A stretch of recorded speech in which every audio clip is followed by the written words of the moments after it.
Hey guys, tonight we're diving into the dark secrets of one of history's most infamous monarchs.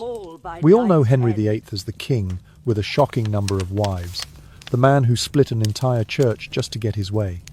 History books paint him as a powerful, ruthless ruler. But what if the real story, the most disturbing one, wasn't about politics or power? What if the most grotesque and bizarre moments took place not on the battlefield or in the courtroom, but in the most private space of all his bedroom? This isn't the Henry from the grand portraits or history lectures. This is a Henry consumed by obsession and paranoia. A man whose bed was a stage for strange rituals that would shock even his closest courtiers. These are not mere rumours.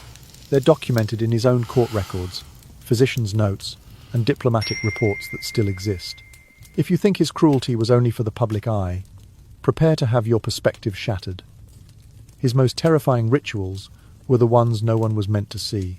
So, before you get comfortable, take a moment to like the video and subscribe, but only if you genuinely enjoy what I do here. And tell me, where are you watching from tonight? And what time is it where you are right now? Now, dim the lights, maybe turn on a fan for that soft background hum, and let's ease into tonight's journey together. Henry VIII is remembered as the king who possessed 6 wives, and who severed England from the Roman Church merely to satisfy his personal desires. He personified the saying, "Absolute power corrupts absolutely," never hesitating to have any queen executed if she failed to bear him a son. Yet behind the royal halls, beneath the glittering throne and crown, lay a far darker world. The king's private bedroom was not simply a place for conjugal relations, but a stage for perverse, horrifying rituals that instilled dread and terror throughout the court. The instant the bedroom door closed, the space ceased to be a warm, private refuge and became an arena for rites that mixed religion with primitive medical procedures. These were not enemy rumors or sensational propaganda, but carefully recorded events in the royal registers, the private physician's journal, and diplomatic dispatches still preserved today. Anyone who studies these documents will shudder to realize that the cruelty of Henry VIII extended far beyond the executioner's axe or annulment decree. It was woven into every intimate moment. Henry's true nature emerges only through the whispered accounts of his wives, the royal physicians, and even the guards who witnessed these ordeals. They recorded how each queen was forced to bathe in herbal concoctions, endure strict dietary regimens, and pray endlessly. Every preparatory step before retiring to bed was tied to a concept of purification, intended to achieve a state of absolute chastity, a notion simultaneously religious and superstitious. After examination, midwives and physicians submitted detailed reports on the Queen's condition, noting everything from her pulse to any signs of virginity, then recommending supplementary measures such as rosewater baths or warm herbal infusions. The case of Queen Catherine of Aragon became particularly macabre. She underwent countless cycles of fasting and purification rituals solely to produce a male heir. When the infant died, Henry VIII declared her private parts cursed or insufficiently purified. He invoked the Book of Leviticus to pronounce their marriage invalid, paving the way for England's break with Rome. In truth, this religious pretext masked his impotence and political pressures, turning bedroom rites into instruments of national power. Age and a chronic leg ulcer fed Henry's paranoia about impotence. He demanded that his wife lie utterly motionless and utter no sound. One ragged breath or stifled moan could be recorded as disobedience. The court physicians measured the duration of intercourse, the degree of passion, and even evaluated the quality of his semen. Should these metrics fall short, a wife faced not only annulment, but execution, despite any lack of concrete evidence of adultery. Among his 6 wives, Anne Boleyn and Catherine Howard suffered the most tragic fates. They were forced to recount the names of their former lovers in the midst of intimacy, interrogated as though on trial. Vague court gossip sufficed for the physicians to compile reports that Henry then used as proof of betrayal. Public examinations of their virginity before midwives and ladies-in-waiting reduced these royal women to monitored specimens, publicly humiliated. The bedroom ceased to be a place of affection and became a courtroom of life or death. Judgments were not issued by public courtrooms, but on the bed through medical entries and nebulous accusations. With a single royal decree, life was ended. Anne Boleyn lost her head, Catherine Howard lost her life, and Catherine was stripped of her title and imprisoned. These ghastly rituals became tools of state. Henry's obsession with proving his masculinity and the purity of women drove him to found the Church of England, severing ties with the Vatican. His divorce from Catherine was not merely personal, but a watershed event that reshaped history. At the culmination of each ritual, one sees Henry not as a gallant sovereign, but as a man consumed by supreme authority, fear, and delusion. His true throne lay not in a grand palace, but in his bed, where night after night, brutal rites were repeated, and women's bodies and souls were subjugated by cruelty and superstition. In the darkness of the royal bedroom, every short breath of the Queen became a sorrowful note, marking an era drenched in blood and horror. Unlike the formal images in portraits or history books, the real Henry VIII emerges through the hushed recollections of those who lived and laboured within his intimate circle: his wives, the royal physicians, and the household servants who witnessed every unsettling detail. In the meticulously kept journals of his personal physician, we find pages upon pages of symptoms and neurological reactions recorded at each stage of the king's ritual. Heart rates were noted, pupils examined, and subtle muscle tremors catalogued as though Henry's private encounters were the most crucial medical experiments of the age. Meanwhile, the women in attendance, from high-born ladies to humble chambermaids, scribbled their anxious whispers onto scraps of parchment. Behind closed doors, they exchanged tales not merely of herbal baths and endless prayers, but of the king's insatiable appetite for dominion over both body and mind. It was they who first recognized that Henry's desires went far beyond mere passion, and instead reflected an unquenchable thirst to demonstrate his ultimate power, an obsession steeped in cunning suspicion. Foreign envoys, accustomed to the pomp of continental courts, could not help but shiver when they stood before Henry. Their dispatches home describe a regal gaze that pierced veils of silk and armour alike, revealing a mind cloaked in secrets and a will that brooked no challenge. One ambassador recounted a tense banquet in which the king stared at his queen through her face mask, as though she were an adversary rather than his consort. Attendants noted how the air in the great hall grew oppressively still. A deliberate arching of a brow, a languid sip of wine, a faint narrowing of the king's eyes all carried the weight of unsaid threats. This fusion of majestic authority and personal brutality painted Henry as an unpredictable sovereign, one whose queen existed less as a partner than as a pawn in his elaborate game of dominance. Beyond the tapestry-lined chambers and behind the ornate canopy bed, Henry's private suite functioned as a stage for a grand drama of control. Sweeping curtains, woven with Tudor roses, concealed a world where the faith, flesh, and dignity of a queen were weighed on an invisible scale. Every detail bore ritual significance: the precise hour at which the bed was made, the sequence in which candles were lit, the very arrangement of pillows. Midwives, dressed in plain gowns, observed from the shadows, their trained eyes assessing the queen's readiness, while scribes recorded each nuance. A stray lock of hair, a sheen of perspiration on the forehead, or the slightest hesitation in prayer could tip the balance towards suspicion, condemnation, or restless reprieve. In that domain, the line between clinical inspection and sacred ceremony blurred, leaving the queen's body vulnerable to both physical scrutiny and spiritual indictment. Within those walls reigned an unsettling hush, as though every breath itself might betray a hidden fault. Servants spoke of a sacred silence that fell before the king's arrival, an eerie quiet broken only by the soft rustle of velvet or the distant drip of candle wax. Beneath the respectful stillness, however, lay a current of dread so palpable that even the steadiest attendants felt their hands tremble as they carried out routine duties. A footman might linger near the doorway, bracing himself to convey the outcome of the ceremony, whether the queen had been deemed pure enough to merit favour or found deficient, setting in motion consequences ranging from icy neglect to enforced separation, and in extreme instances, to death itself. Word of an unfavourable verdict spread through the corridors like a silent contagion, casting long shadows over alliances, titles, and the very stability of the realm. In that secluded theatre of power, the private and the political collided with an intensity rarely witnessed elsewhere. Each bedroom ritual, while ostensibly about fertility or piety, served equally as a test of loyalty to the king, to the crown, and to the Tudor dynasty. A queen's submission signalled her unfaltering devotion. Her resistance was interpreted as a challenge to the foundations of monarchical authority. Thus, every whispered prayer carried weight, every measured breath held significance far greater than any public declaration. Through these intimate ceremonies born of suspicion and executed with a relentless quest for control, Henry VIII wove an unbreakable web of dominance, one wherein the fate of a single woman could reverberate to reshape the course of an empire. The courtiers, those who witnessed these proceedings from behind velvet-lined screens, spoke in muted tones of the strange amalgam of solemn ritual and outright terror. Some described how the queen would kneel upon the plush rug, arms outstretched in supplication, while the king paced before her, evaluating her posture with the cold eye of a judge.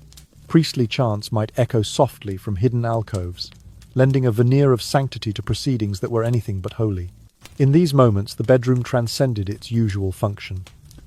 It became a sanctum of scrutiny, where the body was at once a chapel and a medical ward, its sanctity violated under the guise of sacred duty. Yet Henry's bedchamber was more than a mere locus of ritual, it was a crucible in which his vision of kingship was forged.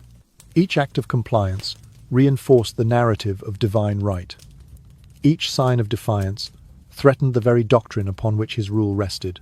For Henry, absolute sovereignty extended even into the realm of private intimacy, transforming what might have been acts of love into instruments of statecraft. The outcome of a single night's ritual could determine not only the Queen's standing, but the geopolitical orientation of the kingdom itself. In this twilight world of flickering candles and hushed incantations, the face behind the crown was laid bare. A man driven not by romance, but by an urgent, almost frantic need to assert supremacy over every facet of life. His ultimate throne was not the one nestled amid tapestries and pillars, but the one concealed beneath the canopies and drapes a seat from which he commanded body, soul, and succession. And in that shadowed sanctum, the destiny of England was sealed, one breath and one decree at a time. Listeners are warned. The cruelty of Henry VIII did not end with the executioner's axe or annulment decrees. The most inhuman acts were carried out within the bedroom, an area traditionally regarded as sacred to love and trust. To understand the roots of these behaviors, we must first acknowledge the greatest obsession of his life, the imperative to father a son and secure his dynasty. In the 16th century, a monarch's success was measured by the strength of his male heir. Henry understood this all too well, and the pressure to preserve his lineage transformed his private chamber into a reproductive laboratory, where intimacy ceased to be an expression of affection and became instead a coerced ritual. Under royal medical directives, Henry and his queens were bound to follow meticulous procedures before retiring to bed. First, a stringent diet. The queen was to consume only the plainest foods, oatcakes, boiled grains, and unsalted broth for days leading up to the appointed night, all in the name of purifying her body. Next, continuous prayers. Passages from the Psalter were recited on bended knee, beseeching divine favour to cleanse the womb. These invocations were not mere formalities, but solemn incantations believed to rid the body of spiritual impurities. Only when these austerities were observed, and at the precise hour judged auspicious by court astrologers, were the royal couple permitted to unite. Astrologers played a crucial role in this grim theatre. Summoned to Hampton Court, they consulted celestial charts, aligning stars and planets to pinpoint the perfect moment for conception. Using astrolabes and hand-drawn natal maps, they proclaimed that certain days and even specific minutes held greater potency for producing a male child.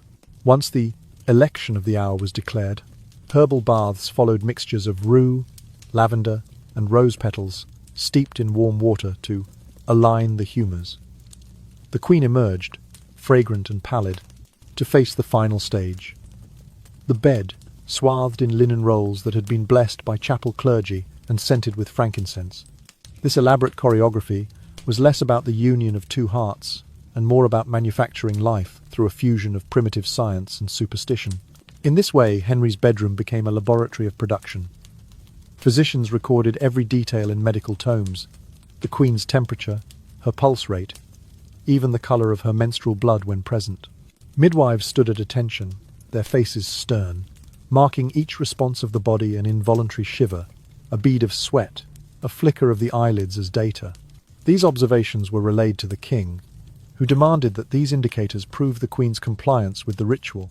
Should conception fail, the blame fell squarely on the rituals. Perhaps the prayers had been improperly recited, or the herbal concoction not potent enough. Trials of fertility were treated as ritual infractions, deemed graver than any moral transgression. Each failure carried dire consequences. A queen who did not conceive was accused of neglecting the sacred rites, an offence viewed by Henry and his council as more egregious than adultery. Official records show that Catherine of Aragon endured cycle after cycle of such ceremonies, her body treated like a vessel subject to endless experiments. When her womb yielded no surviving son, Henry proclaimed her unclean, citing the failure of the purification rites rather than acknowledging the natural limits of human biology. This led directly to his bold interpretation of the Book of Leviticus and the subsequent annulment, an act that ignited the English Reformation. For Henry, science and belief fused into a single weapon, the reproductive ritual. It granted him absolute authority over his wife's flesh, dictating what she ate, how she prayed, and even the very second they might approach the marriage bed. In the privacy of that bedchamber, he held the power of life and death. A successful conception bolstered his regime, while a failure cast the queen into disgrace. And so, the bedroom drama was not confined to the realm of personal sorrow, but echoed through the corridors of government, influencing political alliances and religious breakaways. Yet these procedures, so elaborate in their design, were fundamentally dehumanizing. The queen, once an equal partner in marriage, became an object of state policy, her body a site for public scrutiny and private torment. Each herbal bath or solemn chant, though cloaked in piety, served as a prelude to judgment or condemnation. Physicians noted with clinical detachment the queen's resistance to the bitter tonic of rue or the prolonged vigils. Her discomfort was recorded as evidence of non-compliance. Henry, witnessing these reports, would meet them not with compassion but with cold calculation, issuing further directives to correct what he deemed the queen's faulty devotion. Over time, the reproductive rites assumed a darker character. In his later years, plagued by ill health and swelling leg ulcers, Henry grew ever more obsessed with the possibility of impotence. To quell this fear, he tightened the rituals. The queen was to remain silent and motionless during their union, any sound or gesture interpreted as a sign of defiance. Should she so much as break a prayer before the appointed moment, midwives were instructed to note it in their dispatches. These dispatches then became instruments of power, establishing a written record that could be used to justify anything from banishment to execution. In essence, the bedchamber ceremonies blended medicine, religion, and politics into an inseparable triad, a mechanism by which Henry exercised control over his queens, and by extension, over England itself. What began as a pursuit to secure a male heir evolved into a systematic apparatus of domination where every whispered prayer, every shiver of the body, every beat of the heart contributed to a grand tapestry of obedience. In the end, the reproductive laboratory of the Tudor bedroom exemplified Henry VIII's belief that true sovereignty extended even into the sacred realm of intimacy, ensuring that he reigned not only in name, but in the very flesh and spirit of his heirs. To prepare for the final act, Henry VIII demanded that his wife, and every subsequent queen, submit to a series of extreme pre-intimacy rituals. The prescribed diet alone was draconian. The queen's menu consisted of bland rice porridge, bitter fruits such as quinces and unripe apples, and cooling herbs like borage and wort to balance the humours. Even the smallest indulgence, an extra handful of dried raisins, a whisper of honey in a draught, was regarded as a lapse that might foul the body's purity. Meals were measured in ounces and herbs steeped for precisely 12 minutes, with the Queen's physician observing every bite and noting any deviation in the medical ledger. Alongside the diet, continuous prayer formed the next pillar of preparation. From twilight's first star to the pale dawn, the Queen was required to chant psalms and incantations without pause. Psalms 1 through 15 were recited on bended knee, followed by the Litany of the Saints, and concluding with a bespoke prayer composed by the King's confessor, invoking the Virgin's intercession for fertility. These devotions were believed not simply to purify the spirit, but to refresh the soul in readiness for the sacred union. A failure to intone each verse correctly, whether a missed syllable or a hushed word, could incur the king's grave displeasure, for it implied that the queen's devotion was incomplete. Viewed through the lens of 16th century medicine, these rites appeared to blend pseudo-scientific cleansing with royal superstition. Herbal baths followed prayer. Tubs filled with water infused with rosemary and lavender, intended to draw out spiritual impurities. The queen would soak for exactly 15 minutes, monitored by midwives who measured her pulse at precise intervals. After drying, she donned linens blessed by the chapel clergy, the fabric itself reputed to carry sanctifying power. Such procedures, however, amounted to a profound invasion of the queen's body and psyche, stripping away any semblance of intimacy. Small missteps, an omitted prayer, a single herbal leaf misplaced were magnified into proof of impurity, fueling Henry's personal fury and the courtiers' collective fear. Perhaps most horrifying of all was that every step of this pre-coital regimen transpired before the assembled royal medical team and midwives. These attendants stood as silent witnesses in the chamber, instructed to verify that the queen was ready in every respect. They questioned her under oath. Did she feel any lingering discomfort? Could she recite her prayers verbatim? Were there any signs of physical exhaustion? These interrogations sometimes required photographic evidence in the sense of anatomical sketches and detailed written reports describing the queen's condition, observations of skin pallor, muscle tension, and the state of her menstrual cycle, all recorded for the king's scrutiny. Midwives, conspicuous in their plain gowns, acted as both healers and examiners. They inspected the queen's body with gloved hands, checking for signs of humoral imbalance or fever of passion. Their notebooks contained slip after slip describing each finding. Queen's skin cool to the touch. Pulse irregular, but within acceptable bounds. Slight tremor in left hand. These marginal notes, though clinical in appearance, were deeply humiliating for the queen, as they transformed her most private attributes into fodder for public record. The very presence of these women in the bedroom hall of power confirmed that the queen's body was not her own but a state instrument. The public nature of these examinations shattered any illusion of sacred privacy. Servants stationed at doorways reported the progress of each ritual to chamberlains awaiting word in the antechamber. Gossip spread swiftly through the corridors, that the queen shivered uncontrollably, that she had removed her veil in distress, that tears had been stifled with a swift clutch to the throat. Each rumour, whether founded or exaggerated, found its way into the dispatches of foreign ambassadors, heightening the reputation of the Tudor court as a realm where power extended into the innermost recesses of the flesh. From the Queen's perspective, the bedroom transformed into a theatre of surveillance. She was expected to move in measured steps, speak only when permitted, and pray with unwavering precision. Any falter and uncertain prayer, a flicker of discomfort, could be cited in the next royal council meeting as evidence of failing ritual purity. The penalty for such perceived infractions ranged from cold removal of favour to the revocation of her allowances, and in the most extreme cases, to formal charges of disobedience or disorderly conduct. Though rarely stated in so blunt a form, the subtext was clear. The Queen's body and soul existed at the King's will, subject to his exacting standards and inevitably judged by them. Yet in the hush of the veiled chamber, beneath the soft glow of beeswax candles, the Queen's fear and humiliation were as tangible as the draped tapestries. The subtle tremors in her voice, the reluctance in her step, and the dark circles beneath her eyes spoke of a spirit under siege. For her, these precoital rites were not acts of devotion but trials of endurance. Endurance imposed by a sovereign who wielded ritual as ruthlessly as he wielded the sword.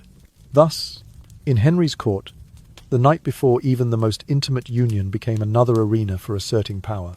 The combination of extreme asceticism, relentless prayer, and invasive examination stripped the bedroom of warmth and trust, replacing them with coercion and dread. And so the Queen, standing at the centre of this elaborate choreography, found herself both the object of royal desire and the instrument of dynastic ambition her body commanded, her spirit tested, and her very dignity held hostage to the monarchy's relentless quest for control. When Queen Catherine of Aragon failed to produce a surviving son, Henry VIII wasted no time in declaring that her womb was either cursed or that she had failed to observe the proper purification rites. He turned to the book of Leviticus for a divine precedent, citing the passage that forbade a man to marry his brother's wife. Because Catherine had once been wed to Prince Arthur, Henry claimed their marriage was invalid from the start. Yet beneath this dramatic invocation of Scripture lay a far more mundane reality: his own impotence and the crushing weight of political necessity. In the hush of the royal councils, theologians argued over the precise meaning of the biblical injunction, while Henry's ambassadors in Rome pressed the Vatican for a definitive ruling. Meanwhile, Catherine endured a more intimate and intrusive ordeal. The so-called cleansing ritual that Henry insisted upon became a surgical intrusion under the guise of religious observance. Midwives were ordered to bathe her in consecrated waters, then to conduct internal examinations, an invasive procedure justified by the need to confirm the absence of any impurities within her body. These midwives, trained in the rudiments of Tudor medicine, probed and inspected under flickering candlelight, recording every irregularity, any sign of inflammation, any indication of infection as evidence that Catherine had not maintained the ritual purity required of a queen. As these examinations continued, Henry accumulated detailed reports, notes on the colour and consistency of bodily fluids, descriptions of tissue tone, and even sketches of the Queen's reproductive anatomy in medical tomes now lost to history. Each finding was presented to the king as proof of Catherine's defilement, reinforcing his case for nullification. Catherine, for her part, maintained her innocence and dignity, protesting that she had followed every instruction the court had laid out. But every protest only seemed to strengthen Henry's resolve. He seized upon the slightest ambiguity, an overlooked ablution, a misremembered prayer, as confirmation that her body was no longer fit to carry the Tudor legacy. The divorce proceedings, though cloaked in religious solemnity, were in truth a calculated political maneuver. By declaring his marriage invalid, Henry not only freed himself to wed Anne Boleyn in hopes of finally producing a male heir, but also struck at the heart of papal authority. When Pope Clement VII wavered in granting a dispensation, Henry's frustration grew into open defiance. His subsequent break with Rome and the formation of the Church of England were thereby cast as necessary measures to secure his marital status, though they in fact reflected his desire to consolidate personal power and control over the realm's spiritual life. In Henry's court, the ritual of purification and bodily examination served dual purposes, ostensibly to ensure fertility, but more fundamentally to enforce obedience. The Queen's body became a battleground for competing power structures, royal prerogative on one side, ecclesiastical tradition on the other. Every scrub of her skin, every whispered prayer, every note in the physician's logbook fed into the machinery of statecraft. Catherine's inability to produce a male heir was transformed from a private sorrow into a public scandal that justified sweeping theological reforms and the redefinition of women's dignity in Tudor society. By weaponizing the concept of purity, Henry wielded an almost absolute authority over the female body. The notion that a queen's flesh could be judged unclean provided the pretext for stripping her of titles, lands, and trust. Catherine was banished to a secluded estate, her name erased from records, her status reduced from sovereign consort to Lady Dowager. In her enforced isolation, she lived out her days with the bitter knowledge that her most private functions had been scrutinized by strangers and used against her in the courts of politics and religion. The ramifications of this personal vendetta were enormous. The annulment of Henry's marriage to Catherine served as the spark that ignited the English Reformation, a seismic shift in the religious landscape of Europe. Monasteries were dissolved, their wealth confiscated by the crown. Bishops who opposed Henry's policies were deposed or executed. A new liturgy was composed to reflect the monarch's supremacy over church and state. Henry's reproductive rituals, once carried out in secret within the confines of the bedchamber, had unleashed a revolution that would reverberate for centuries. Yet amid the grand sweep of these historical currents, the human toll was profound. Catherine, forced to endure public vilification and private examination, remained steadfast in her faith and her refusal to acknowledge the annulment. Her letters from remarriage banisters reveal a woman of quiet dignity, enduring pain and humiliation with grace. But no letter could reverse the verdict that had been rendered in the shadowed bedchamber, that her body had failed the ultimate test, that she was unfit to be queen. In the end, the fusion of sexual coercion, theological decree, and political ambition produced one of the most powerful divorces in history. A divorce that not only reshaped the Tudor dynasty, but redefined the very relationship between monarch and church. Henry VIII's insistence on bodily purity for the sake of dynastic continuity became the prelude to a national schism, demonstrating that in his court, the intimate and the imperial were inextricably entwined. The Queen's womb, once the source of life and lineage, became the crucible in which the authority of Rome was shattered, and the dower house of English sovereignty was forged. Not about love but sacrifice, Henry VIII transformed his royal bedchamber into an altar rather than a haven of affection. Every religious ceremony, every rudimentary medical procedure, and every facet of courtly superstition was marshalled to dominate his wife's body.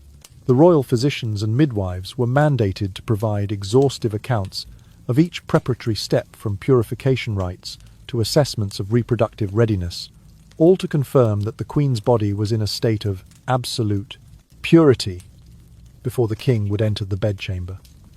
Beneath the veneer of proto-science and cosmic ritual lay the stark reality of ruthless authority, one that controlled every breath and every involuntary response. When a queen failed to bear a surviving son, Henry attributed the failure to her having broken the rite, perhaps by neglecting a solitary ablution or mispronouncing a single prayer, and intensified the measures of control accordingly. He dictated austere dietary regimens. The queen might subsist on nothing but plain barley gruel, dried figs, and distilled waters infused with cooling herbs such as horehound and sage, all in a bid to preserve what he deemed the body's optimal humoral balance. Continuous prayers followed, stretching from hours before midnight until the first pale light of dawn, intended to renew the soul in preparation for the ritual union. Any lapse, an omitted verse or a whispered word, was seized upon as proof of impurity. Yet this obsession with bodily control was merely one aspect of Henry's darker impulses. As he aged, plagued by chronic leg ulcers and festering infections, his paranoia about impotence grew to an almost hallucinatory intensity. Court records attest that in his later years not only his queens, but also his temporary favourites, were compelled to participate in bizarre, mechanistic encounters. Stripped of any pretense of passion, these sessions were designed solely to verify their absolute submission and loyalty. Early medical contrivances, cannulas to measure internal temperature, poultices to cool inflamed tissue served to amplify physical suffering, all while Henry fretted that any sign of pain or reluctance might betray his own diminishing virile prowess. To mask his insecurities, he instituted draconian codes of conduct. The Queen was ordered to remain motionless, silent, and unblinking while he discharged his duties. Even the slightest movement of a finger, the faintest murmur of breath, could trigger his suspicion of betrayal. Reports describe midwives arrayed like sentinels around the bed, their watchful eyes trained on every twitch of muscle.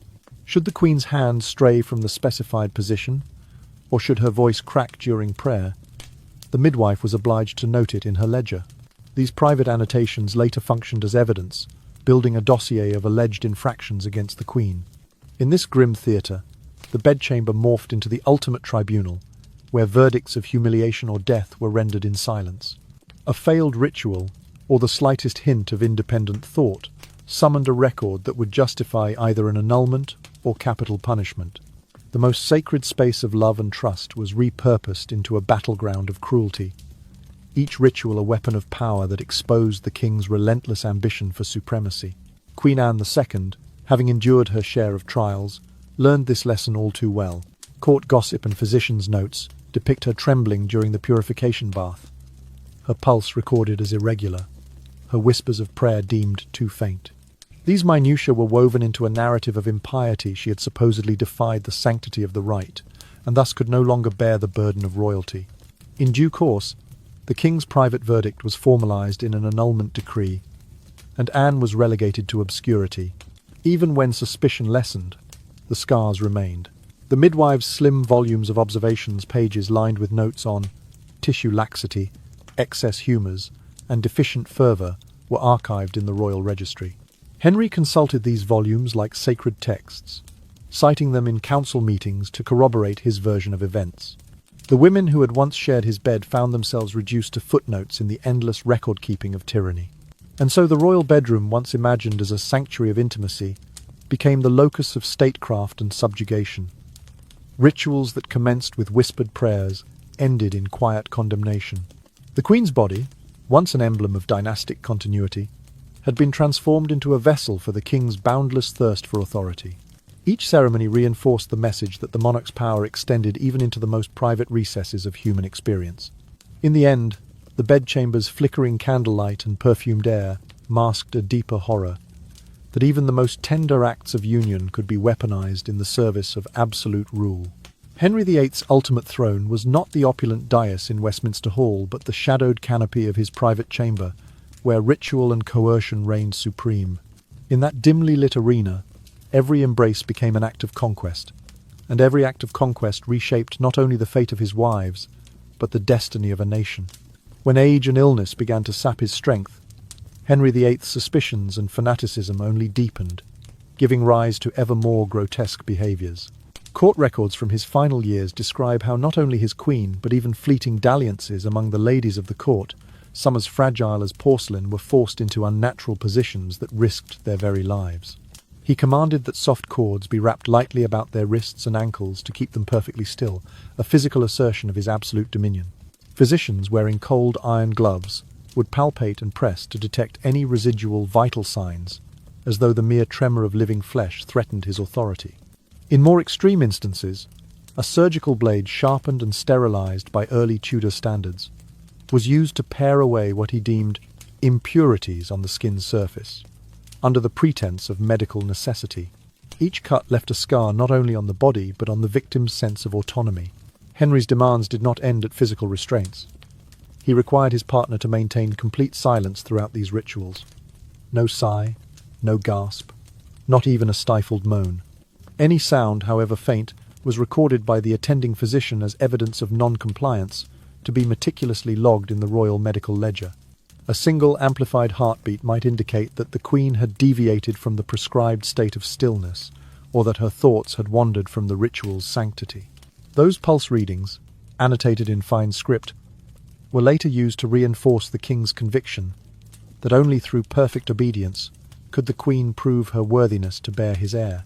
If the heartbeat was too strong, it suggested excitement beyond duty. If too weak, it implied dissent or illness. Either reading jeopardized the victim's safety. Henry's chronic leg ulcer and persistent edema fueled his terror of impotence, which he viewed as the ultimate emasculation. He believed that only by demonstrating unyielding control over every physiological aspect of his queen's body could he affirm his masculine supremacy. Under this logic, his bizarre procedures were cast as medical treatments rather than sadistic manipulations. Poultices of crushed wormwood and alum were applied to edematous limbs, while rudimentary leeching was sometimes performed to rebalance the humours. Patients writhed in agony, their skin raw, their cries stifled by the requirement of silence. This veneer of medical legitimacy concealed the true motive: to prove, both to himself and to his realm, that Henry's virility remained unchallenged. The court servants who witnessed these scenes could not help but recoil in horror. A young chambermaid fainted twice during one prolonged examination, her collapse chronicled in the steward's ledger with the solemn remark, "Attendant overcome by distress." An elderly midwife, her hands trembling as she adjusted the Queen's garments, once begged to be relieved of duty, only to be silenced by a curt royal command. Their pleas, however earnest, fell on deaf ears. The King's will was law, and silence reigned throughout the palace corridors.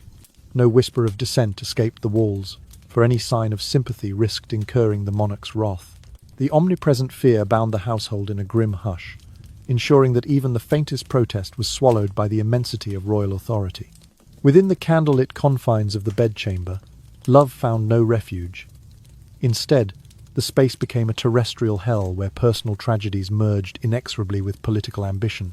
The Queen, once the embodiment of regal grace, was reduced to a subject of clinical inspection. Her every shiver, a potential mark against her, her every pulse, a metric of loyalty. In this cold theatre, the boundary between healer and torturer vanished. Physicians prescribed both balm and blade, each measure more extreme than the last, as though the severity of suffering validated its necessity. The result was a cycle of anguish, The queen's body endured endless trials, and the king's paranoia only grew thirstier for proof of his unassailable dominion. Thus, in the waning years of his reign, Henry VIII's bedchamber rituals reached their most perverse extreme. What began as a desperate attempt to secure an heir devolved into a systematic apparatus of control, whereby the most intimate aspects of a woman's existence, her body, her breath, her silence, became instruments of monarchical power.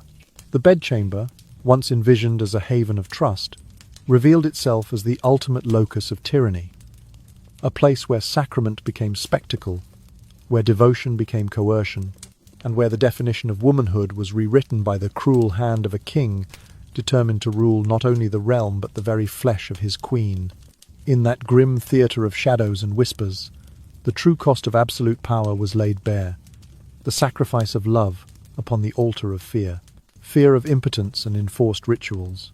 Henry VIII was so tormented by the spectre of impotence that he regarded it as the ultimate humiliation for a sovereign. Determined to conceal his dread, he devised a series of coercive rites for his wife. She must remain entirely passive, utterly silent, and never meet his gaze. Any infraction risked being recorded as conjugal betrayal.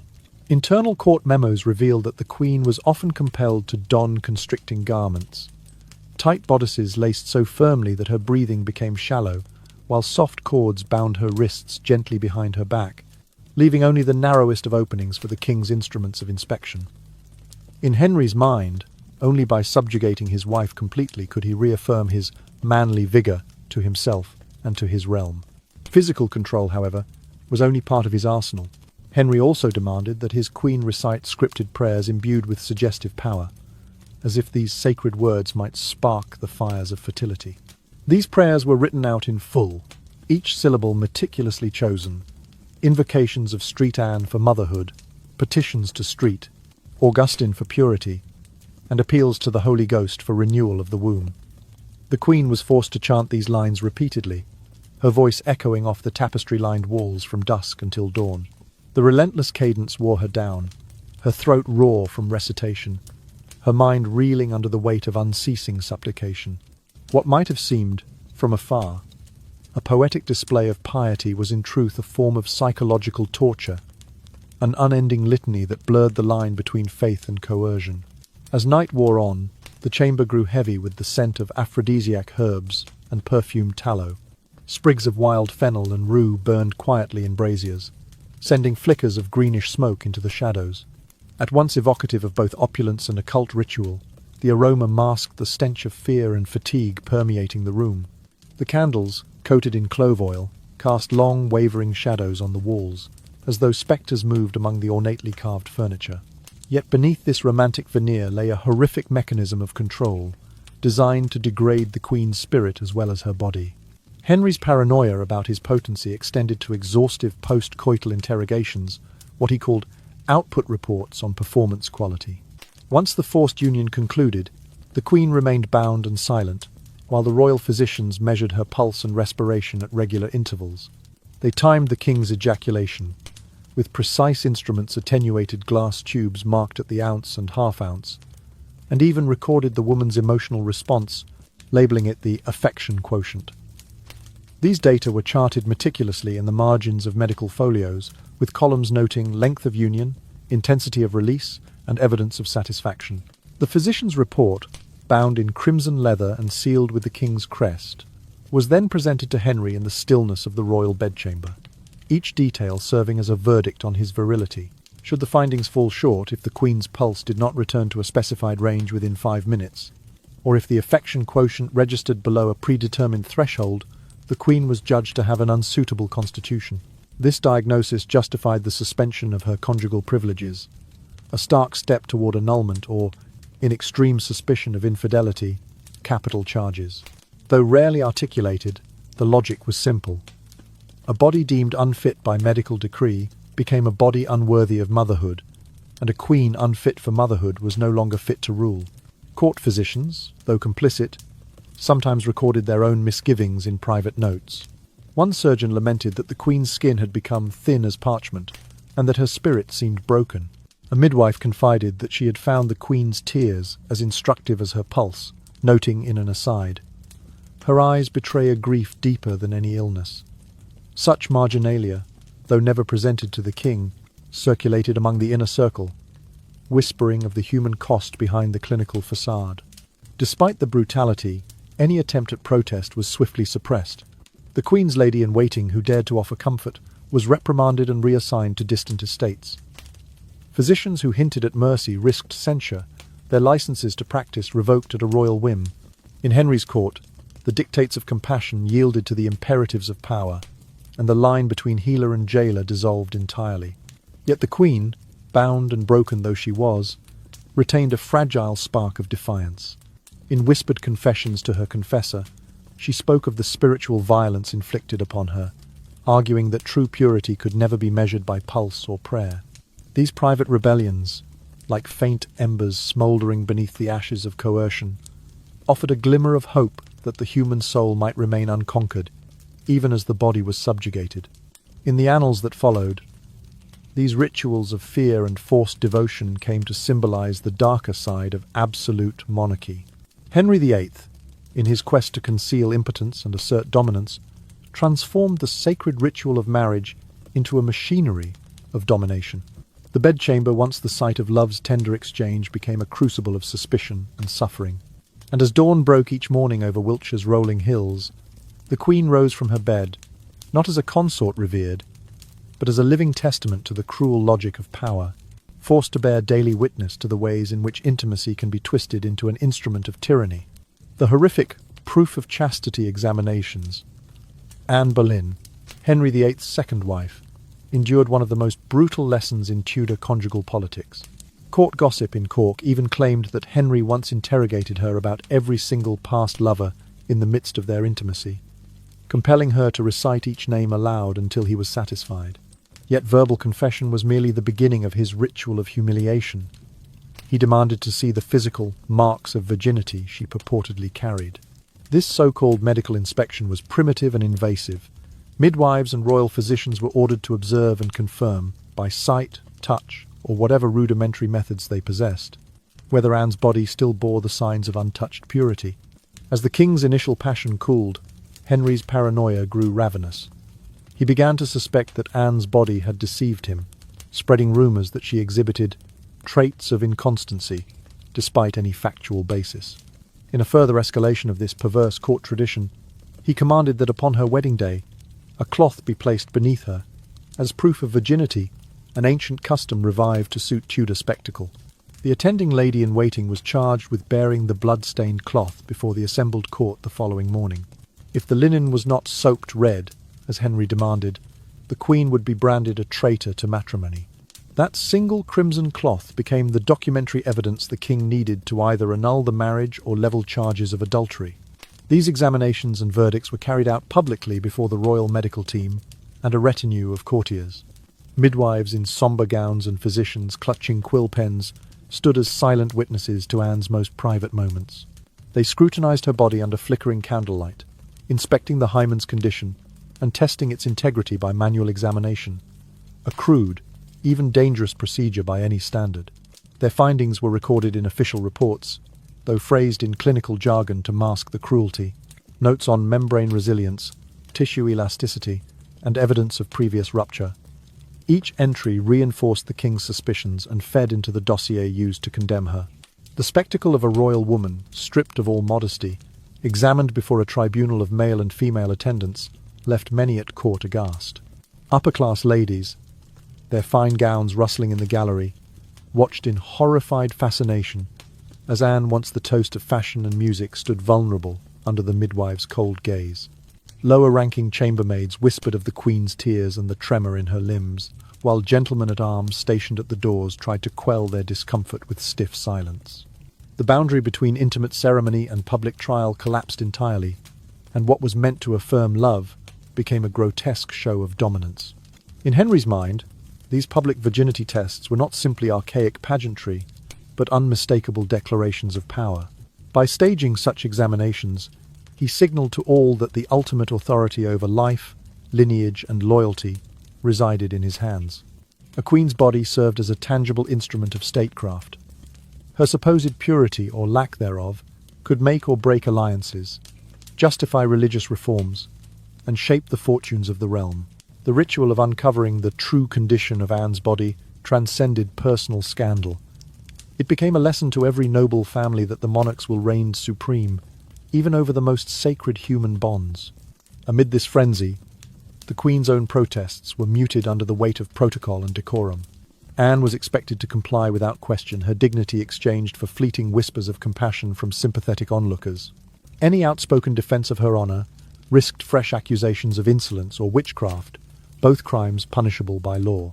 Thus, she bore the ordeal in silence, her stoic resilience only serving to deepen Henry's torment, for her composed suffering suggested a strength he could not conquer. These public trials of the body also carried a potent political subtext. By invoking Leviticus to annul Catherine of Aragon's marriage, Henry had already shown that scriptural interpretation could be harnessed for dynastic ends.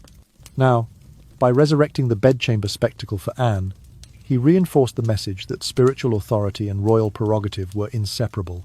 The Queen's flesh, examined and judged by midwives and scribes, became the locus of a theological verdict, a living sermon that affirmed the king's supremacy over both church and state, a lesson resonating far beyond the palace walls. Foreign ambassadors recorded these events with equal parts fascination and dismay. Their dispatches to continental courts spoke of a sovereign who wielded intimacy as ruthlessly as any weapon. Reports described the scarlet cloth paraded before startled envoys, the hush that fell upon the Privy Council as the Queen's attendants whispered updates, and the sudden, tense exchanges when the physician announced his findings. For diplomats accustomed to grand ceremonies of state, this was an entirely new form of spectacle, one that blurred the lines between governance, religion, and the most private acts of human existence. The Queen's fall from grace was swift. Without a blooded cloth to vindicate her, Anne was accused of infidelity and disloyalty. Official proclamations cited her failure to preserve the right of marriage as evidence of treason, a charge carrying the death penalty. Within weeks, Anne was imprisoned in the Tower, her luxurious chambers replaced by the damp austerity of the fortress. There, she awaited trial not before a court of peers, but before the very physicians and courtiers who had once assessed her virginity. Their written testimonies, drawn from those humiliating examinations, formed the backbone of the prosecution's case. The aftermath of Anne's execution sent shockwaves across England. Some saw in her fate a warning that no woman, regardless of birth or beauty, could defy the king's will. Others whispered that Henry's obsession had gone too far, that the public violation of the Queen's body revealed a cruelty at odds with the Christian values he professed.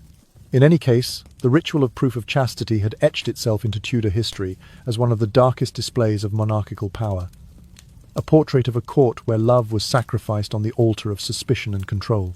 In the years that followed, no subsequent queen could escape the shadow of Anne's ordeal.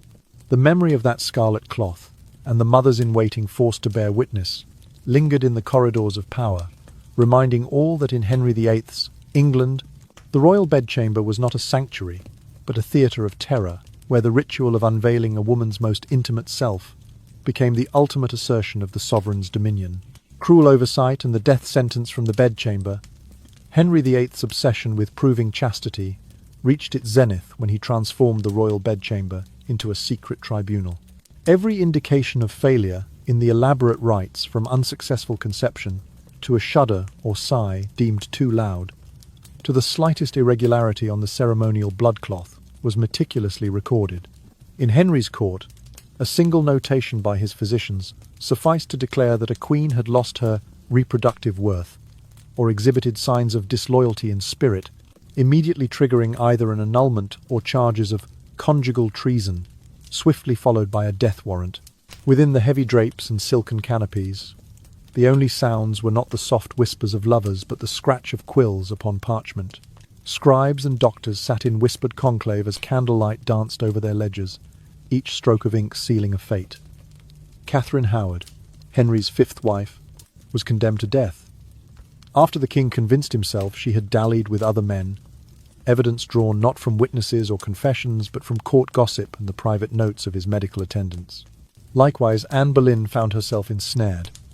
Allegations of adultery and betrayal echoed from the humiliation of her own virginity tests, magnified by Henry's paranoid delusions. What these women endured was not justice but performance, a macabre display in which the bedchamber's shadows became the jury, the bedframe, the executioner's block. By the time Henry issued his dreaded decrees, the bedchamber had ceased to be a haven of intimacy and had become a chamber of horrors, strewn with the echoes of sovereign power and personal tragedy. A single glance too bold, a movement too swift, or a barely perceptible breath could doom a queen. The threshold of the bed was hallowed ground where love was sacrificed upon the altar of suspicion. Henry did not merely rule by royal decree, he ruled by controlling the very bodies and psyches of his wives, wielding every sexual ritual as a political instrument to secure his throne and instill terror throughout the court. This private court of the bed was overseen by a cadre of royal physicians whose written observations became legal evidence. They noted the queen's pulse, the cadence of her breathing, even the temperature of her skin, annotating deviations in medical tomes that served as Henry's personal dossiers. Each entry was a verdict. A faltering heartbeat might suggest defiance, too steady an inhalation might imply indifference, and a blot on the ceremonial cloth, no matter how faint, was deemed incontrovertible proof of impurity. These clinical pronouncements were then filtered through the lens of royal will, allowing Henry to present them as incontrovertible facts in his justification for divorce or execution. When Catherine Howard's clandestine liaisons were revealed, the bedchamber tribunal convened in solemn secrecy. Lady Mary Shelton, inscribed in the Queen's retinue, was allegedly forced to display the ceremonial bloodcloth before the king himself, under the watchful eyes of physicians and ladies in waiting. Their silence, maintained under threat of exile or worse, amplified the cruelty. Each woman present became a silent accomplice to the ritual unmasking. When the cloth failed to meet Henry's exacting standards, his anger was swift. He accused Catherine of adultery and heresy against the sacred bond of marriage. Within days, she was confined to the Tower and condemned by the same physicians whose reports had sealed her fate. Similarly, Anne Boleyn's downfall followed a comparable process of secret adjudication. Physicians and midwives, once charged with ensuring her compliance, now testified against her. Their notes on her anatomical condition, once presented as evidence of virginity, were recast as evidence of betrayal. The same hands that had washed her in consecrated waters now pointed to her body as proof of guilt. The Queen's trial never appeared in public records. Instead, it unfolded behind closed doors, buried in the margins of medical ledgers and royal letters. There, in the hush before the executioner's blade, the concept of due process was trampled by the sovereign's private vendetta. In that intimate theatre of power, the transformation of personal sorrow into statecraft was complete.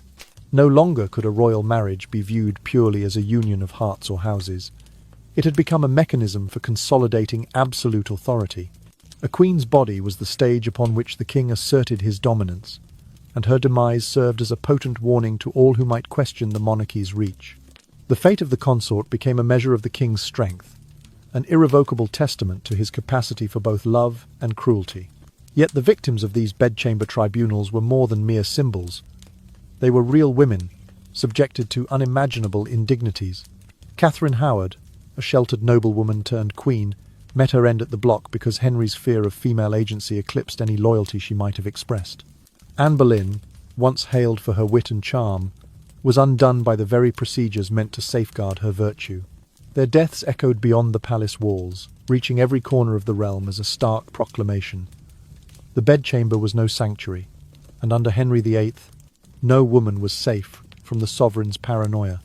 As candlelight faded into dawn, the bedchamber's horrors receded into the silence of empty chambers. Yet the repercussions endured. The memory of these secret trials lingered in the corridors of power, a ghostly admonition to future queens of the fate that awaited any who might fail the king's rigged examinations.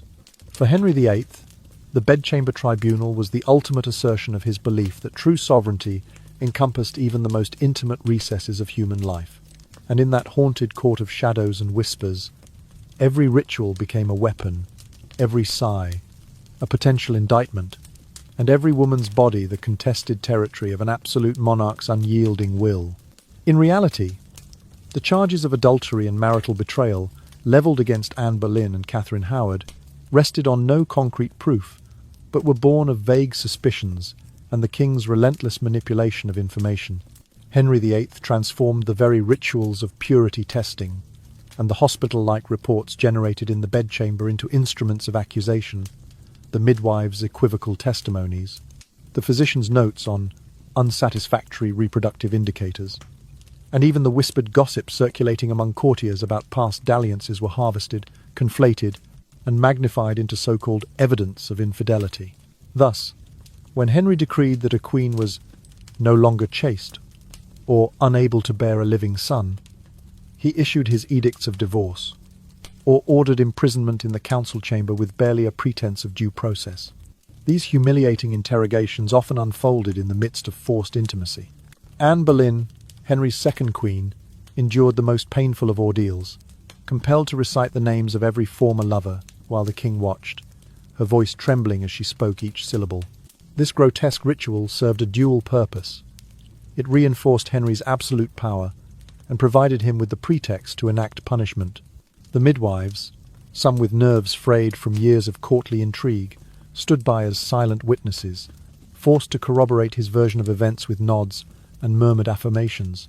Physicians, their quills trembling, recorded downcast glances, stifled sobs, and the faintest quiver of the Queen's lips as evidence of her internal guilt. These clinical observations, penned in neat columns, were then cited in the cruelest of tribunals, the bedchamber itself. Even when rumours remained unsubstantiated, Henry seized upon them with zeal, issuing writs of execution on the thinnest of pretexts. The mere suggestion, no more than a rumour overheard in a tapestry hallway, that Anne had shared a secret rendezvous with a courtier sufficed to trigger her downfall. Before the winter of 1620, she was convicted not by juries of her peers, but by the king's own design, her guilt written in the margins of medical ledgers and whispered by ladies-in-waiting. On a chill May morning, Anne Boleyn, once the toast of London's grandiose festivals, mounted the scaffold with her head held high, yet her every step was shadowed by the manipulated narratives that had sealed her fate. Catherine Howard, Henry's fifth queen, fared no better. A 17-year-old orphan thrust into the maelstrom of courtly life, she became ensnared in the same cycle of suspicion. Despite her youth and inexperience, she was ordered to endure the same ignominious rituals. When whispers of her alleged relations with Thomas Culpeper and Francis Dereham, neither of which Henry ever witnessed, reached his ears, he demanded that Catherine repeat the names of her supposed paramours in a whisper meant for his ears alone. Her tear-streaked confession, delivered in the hush of the royal bedchamber, furnished the evidence he needed. The physician's subsequent report, noting her pallor and trembling frame, was classified as proof of her moral failings. Within weeks, she too heard the king's final judgment: death by beheading. These women were not condemned for crimes proven through testimony or tangible evidence, but for the paranoid fantasies of a monarch who viewed his queens as extensions of his own sovereignty. Henry saw in every sigh and every tremor a potential act of defiance. The bedchamber, once the seat of marital union, had become his clandestine courtroom, a place where a glance too bold, a gesture too fluid, or a whispered prayer could convict and condemn. The king's personal physicians, instructed to verify every detail, ended up compiling dossiers of intimacy that served as the most damning of legal briefs. These dossiers, bound in crimson leather and emblazoned with the Tudor rose, were presented directly to the king, who needed no further corroboration to issue his irrevocable decrees. What is most chilling is that, after the queens were disposed, either sent into exile or led to the scaffold, the records of their trials remained sealed within the vaults of Whitehall and Westminster. There, they lay hidden from the public eye, accessible only to the king and his most trusted advisers. The annals of Tudor history were thus shaped by documents dripping with the ink of manipulation, where the line between fact and fiction was blurred by the sheer will of monarchy. The bedchamber rituals, once private ceremonies of union, were repurposed as weapons of political control, their original intent forgotten beneath layers of fear and coercion. When one considers the personal toll, the horror becomes almost unbearable. Anne Boleyn, mother of the future Queen Elizabeth I, was condemned not because she had committed adultery, but because Henry's fears and ambitions required her fall. Catherine Howard, barely old enough to grasp the implications of her own marriage vows, died without ever fully understanding why she had been labelled a traitor. In both cases, the orchestrated trials served Henry's larger aims: to maintain the illusion of divine right, to prevent any challenge to his authority, and to ensure the succession of a male heir at all costs, even if it meant sacrificing the lives of those closest to him. By converting intimacy into accusation, Henry VIII demonstrated how absolute power could corrupt the most sacred of human bonds.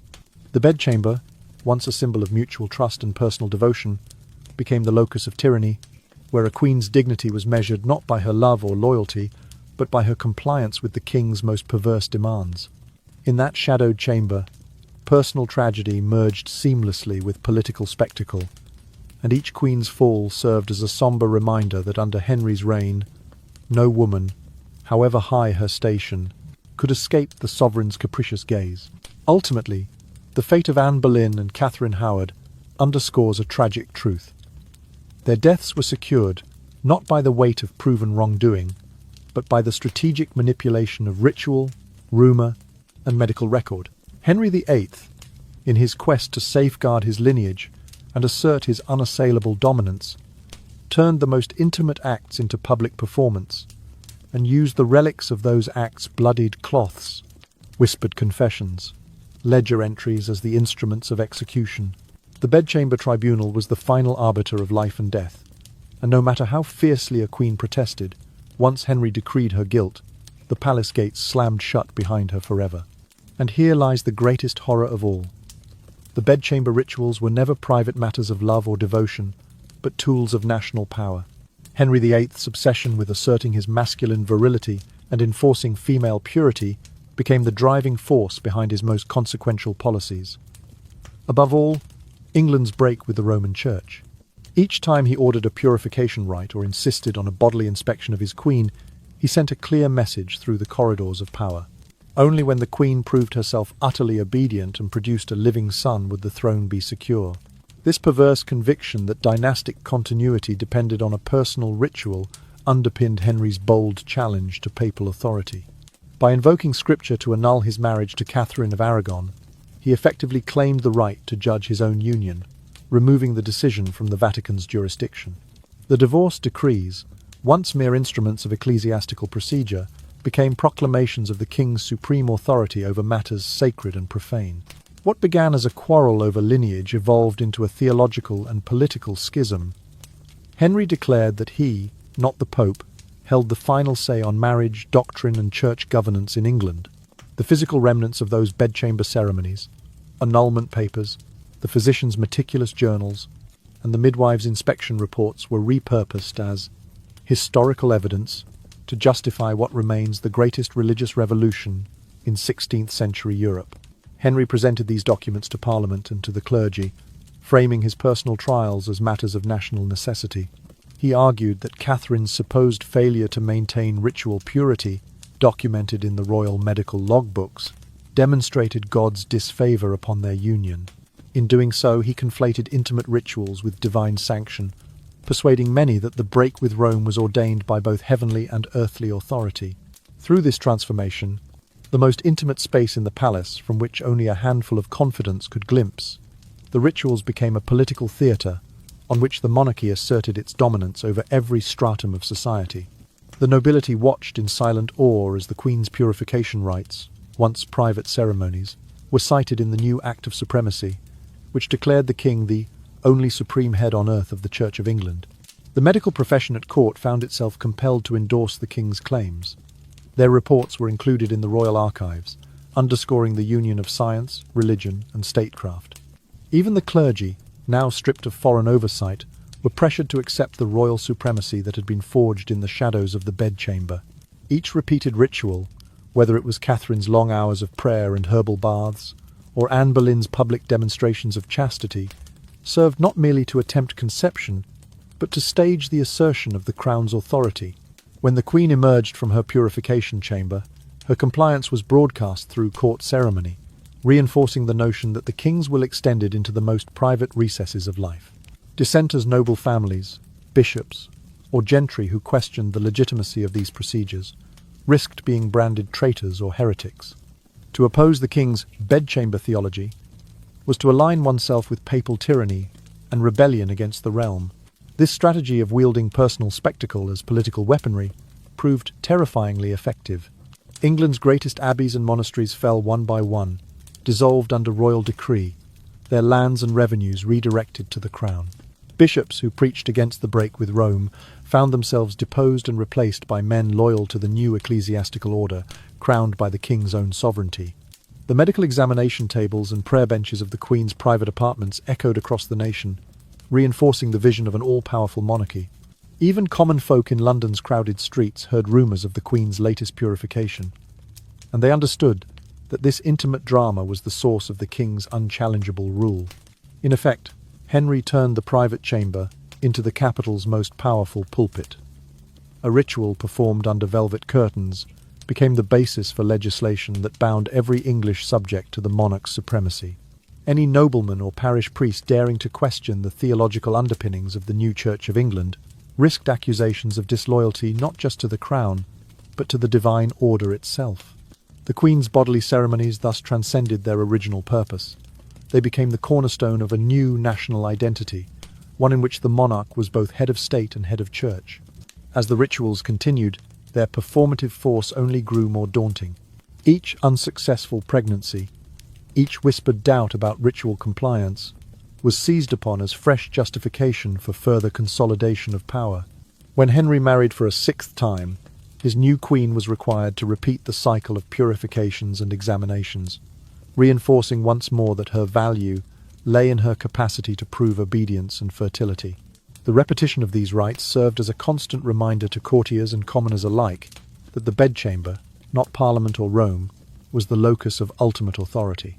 By the time of Henry's death, the religious landscape of England had been irrevocably transformed. The Church of England stood independent, its hierarchy loyal to a monarch whose supremacy had been forged through intimate coercion as much as political decree. The rituals that had once tested the Queen's body for purity had, in the end, tested the nation's willingness to accept a local head of church, a test that the realm passed, willingly or under compulsion. The legacy of these bedchamber ceremonies endured long after the king's passing. Successive monarchs would invoke the sovereign's right to oversee marriage and morality, citing precedents rooted in those very rituals.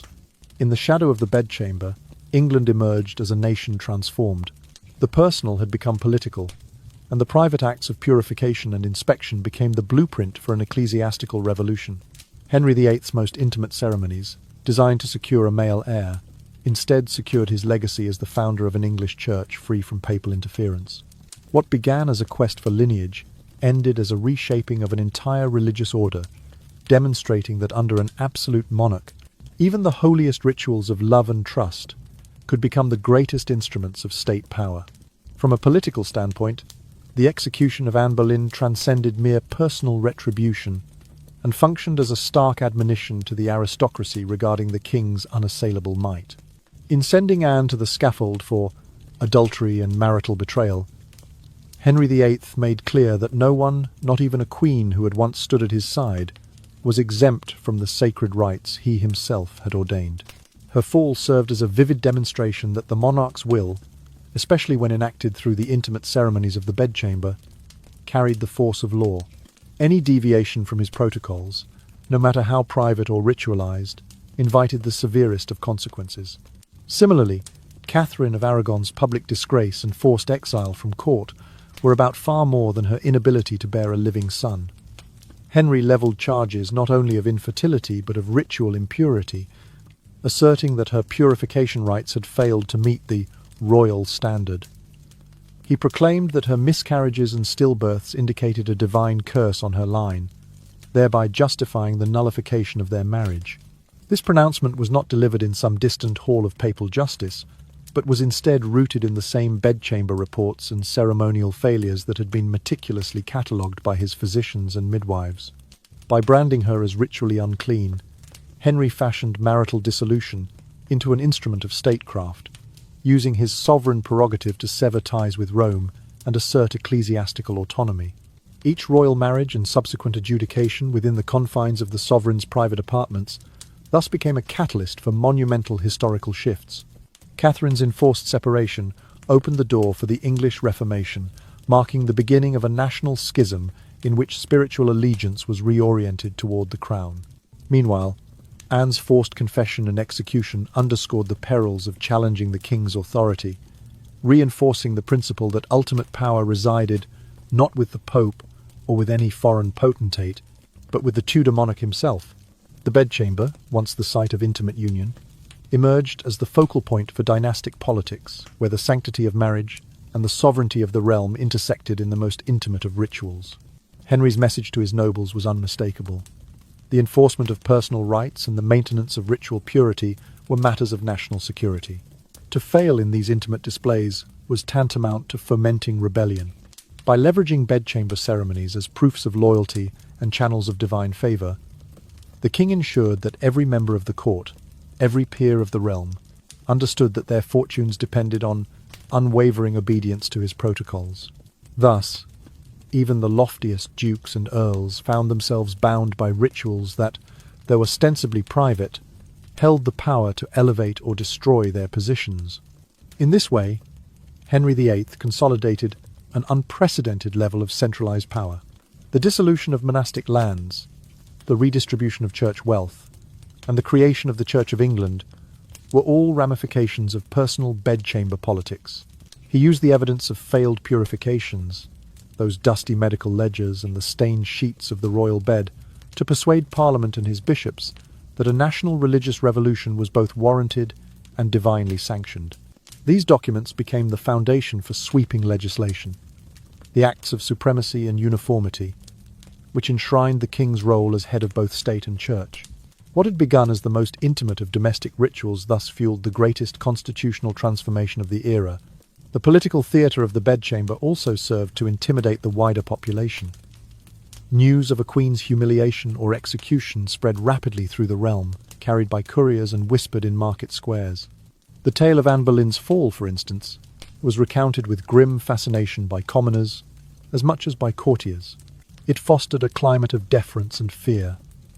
If even the Queen could be judged and executed in secret proceedings, what hope had lesser subjects of escaping scrutiny?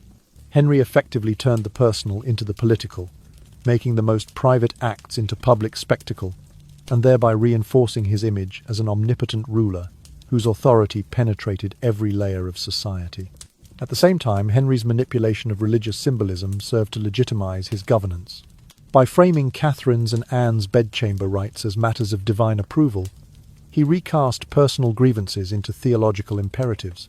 The concept of ritual purity became inextricably linked to patriotic duty, as if the Queen's chastity were equivalent to the integrity of the realm. Nobles who questioned the legitimacy of his marriages or the abolishment of papal jurisdiction were branded as enemies of both the crown and of God. In this manner, the monarch's personal bedchamber dramas were transformed into moral imperatives that demanded compliance under pain of spiritual and temporal punishment. The result was a Tudor regime in which absolutism and intimacy converged. The statutes passed in the wake of Catherine's annulment, and Anne's execution codified in law what Henry had already proven in practice, that the bedchamber was as much a site of governance as the royal council chamber. Ministers, judges, and even the clergy found their roles reshaped by the precedent Henry set. They became functionaries not only of civil administration but of ritual enforcement, ensuring that the sovereign's personal rights were observed by all. The lines between private devotion and public duty blurred, placing the monarchy at the centre of every aspect of English life. Even after Henry's death, his successors would inherit this template of power. Elizabeth I, born of the bedchamber politics that saw her mother Anne Boleyn executed, would later use similar tactics of ceremonial symbolism to assert her own authority. She staged her coronation procession with conscious echoes of Tudor ritual, reminding her subjects that her legitimacy derived from both birth and sovereign decree. The memory of Anne's trials and Catherine's repudiation lingered in the political consciousness of the realm, shaping perceptions of monarchy for generations. In retrospect, the political impact of Henry VIII's bedchamber rituals cannot be overstated.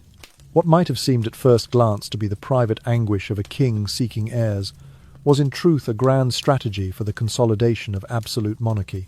By weaponizing rituals of purity and obedience, Henry forged a new relationship between ruler and ruled one in which personal fidelity and religious conformity were enforced through the same mechanisms that guaranteed political loyalty. His use of bedchamber tribunals to sanction marriage and dictate church policy laid the groundwork for the modern conception of sovereign authority, where the personal will of the monarch could reach into the most intimate corners of a subject's life.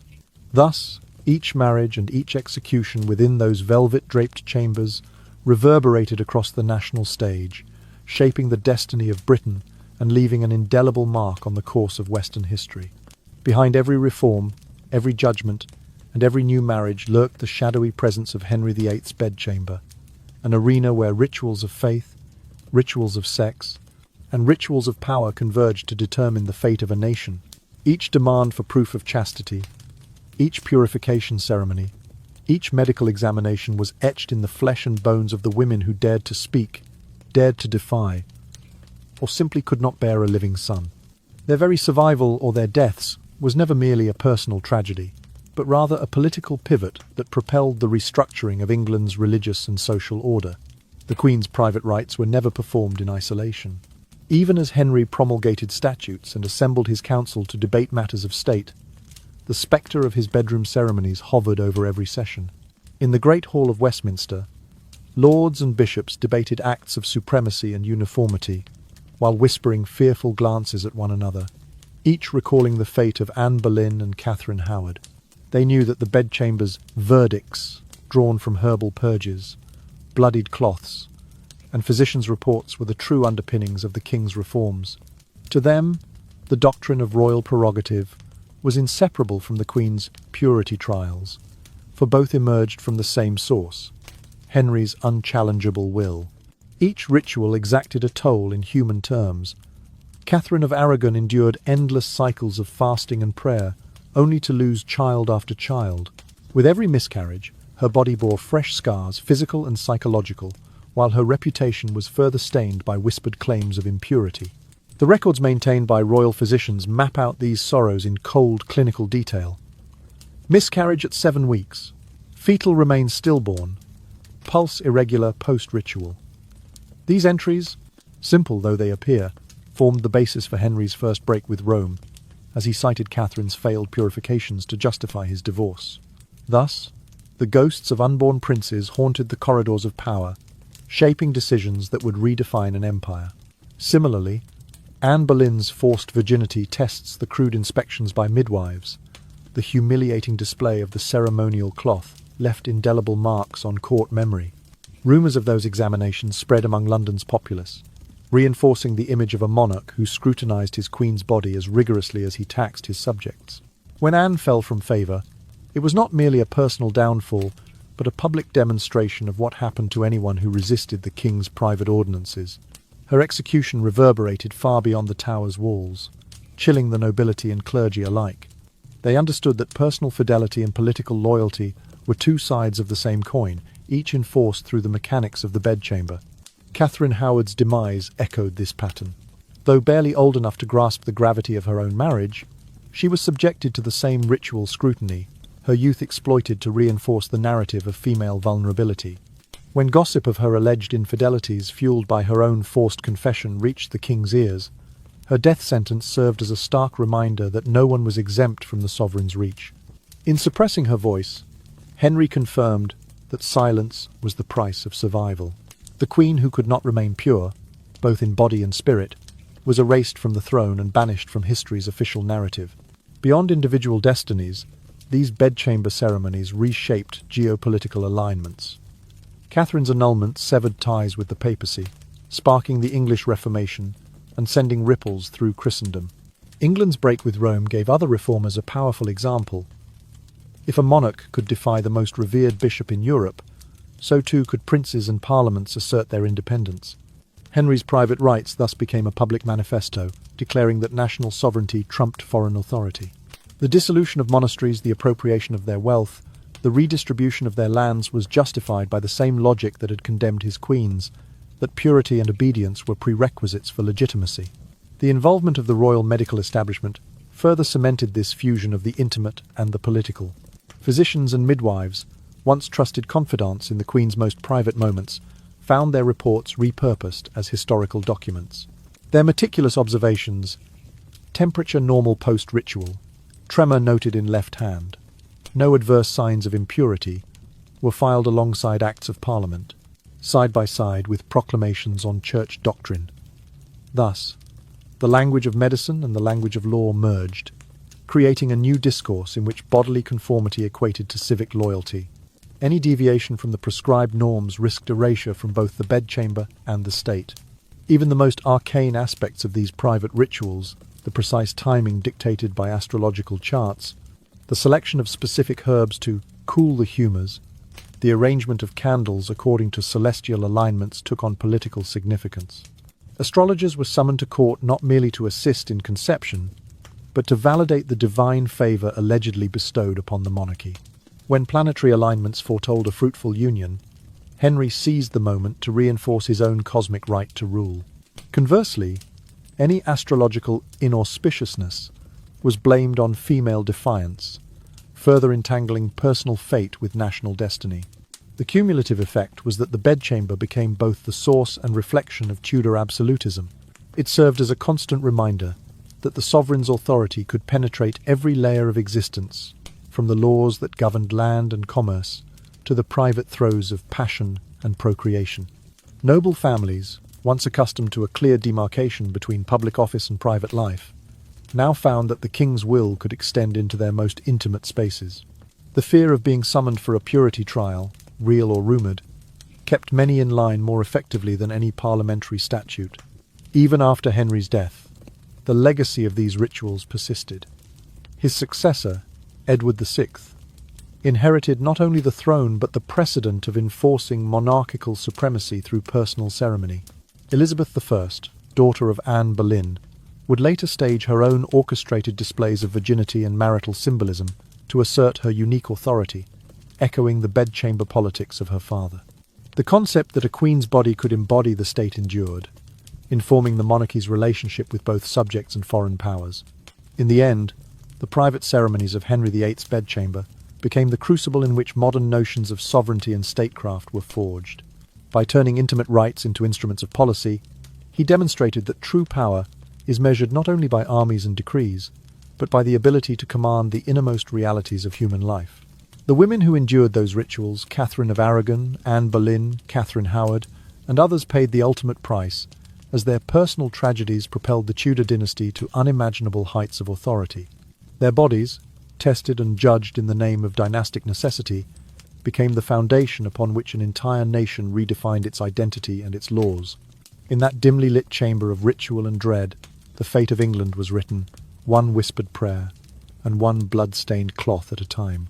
Stripped of the courtly splendour, beyond the solemn portraits and the gilded pageantry, Henry VIII's true throne revealed itself to be not the marble dais of Westminster, but the wooden frame of his royal bed. There, beneath the heavy canopy and velvet drapes, he conducted the most private of rituals, talks of power more binding than any statute.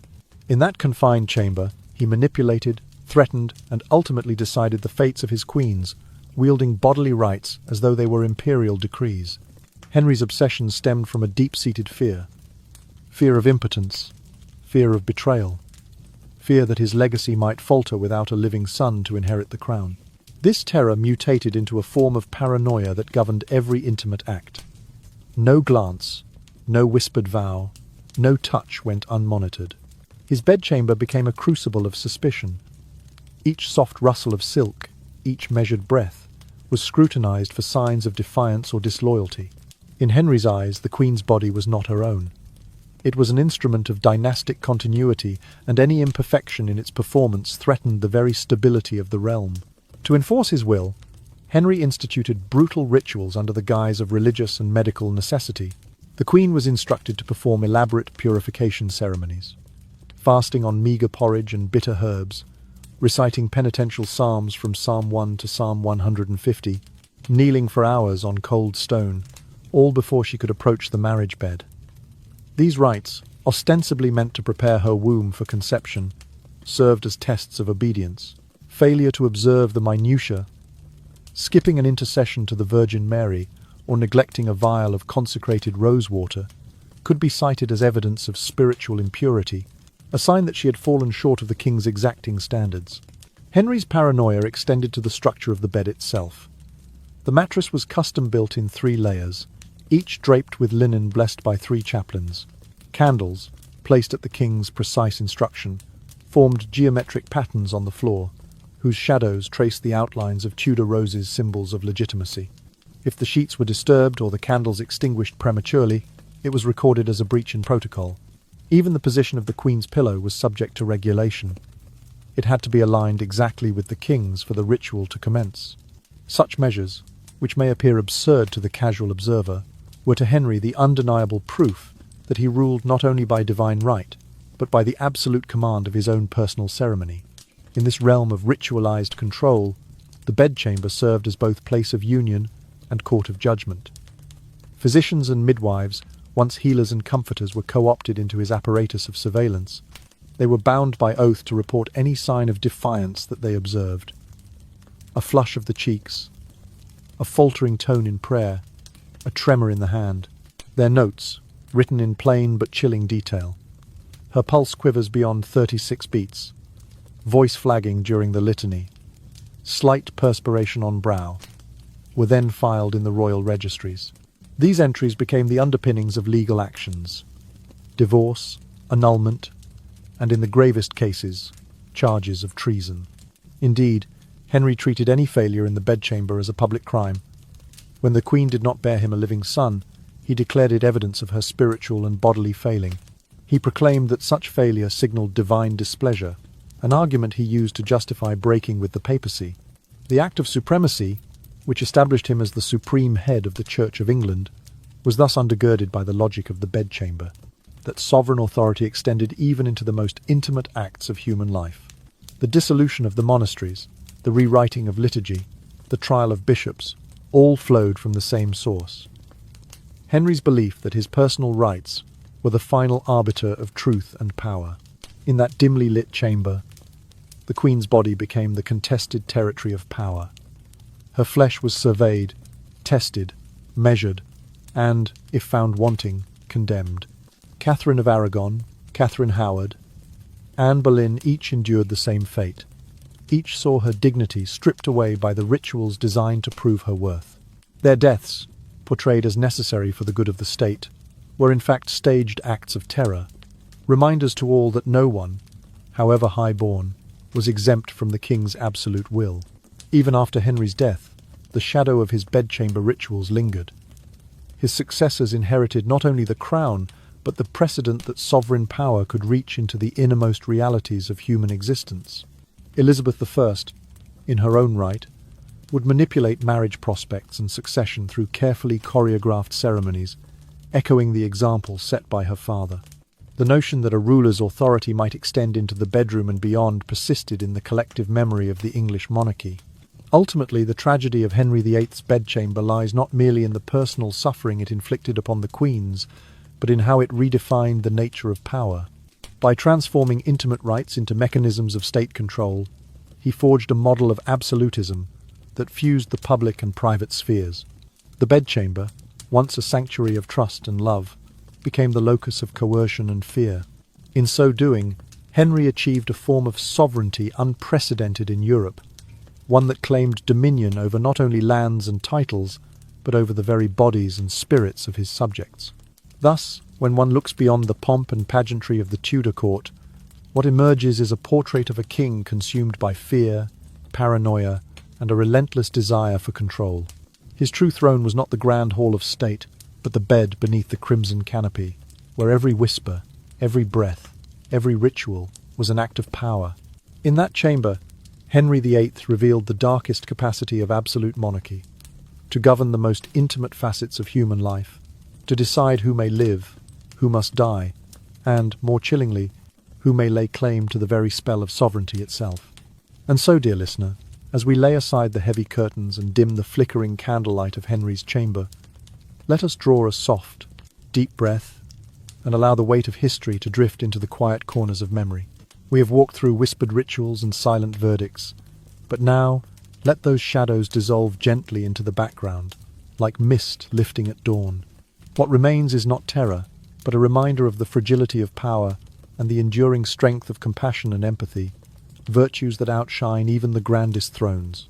In the stillness that follows, we carry with us a message of resilience, that even in the darkest rooms, the human spirit can choose kindness over cruelty, understanding over suspicion, and hope over despair. Let us remember the queens who endured so much, not as victims, but as silent witnesses to the truth that no crown, no matter how gilded, can claim dominion over our hearts and our capacity for love. Now, as your eyelids grow heavy and your thoughts unfurl like feathers settling on a calm lake, allow yourself to drift away from the echoes of the past. Envision a gentle twilight sky, where worries dissolve with the last glow of sunset, and the promise of a peaceful night stretches before you like a soft blanket. Thank you for sharing this journey with us. If you enjoyed this story and wish to explore more tales mysterious, haunting, and unforgettable, please subscribe to our channel so we can bring you the very best in every new video. And now, in a hush so sweet it barely stirs the air, we bid you good night. Sleep well.